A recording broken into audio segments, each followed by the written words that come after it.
As we have established in previous lectures, none of the civil liberties rights embodied in the Constitution and the Bill of Rights have ever been taken as absolute. Despite the language of the First Amendment pertaining to the right of free speech, then, government may restrict, regulate, and even punish speech under certain circumstances. At a minimum, government may impose time, manner, and place restrictions on free speech rights. For example, a person who belts out a message via public address system, regardless of its content, at 3 a.m. while driving through a residential neighborhood will find that the First Amendment provides no protection against disturbing the peace charges that the police will likely file.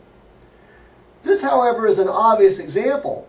Most of the relevant cases in the area of free speech are not quite as obvious.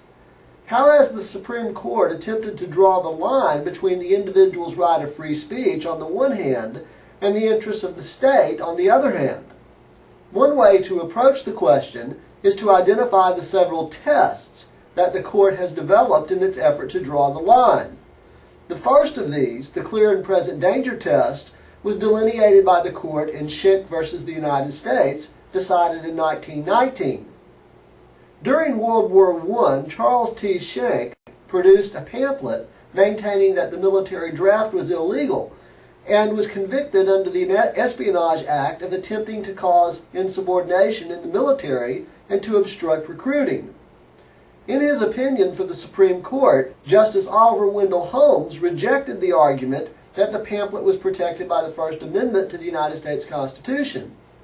He argued that speech may be suppressed if it creates a clear and present danger that will produce a substantive evil which can be legally prevented.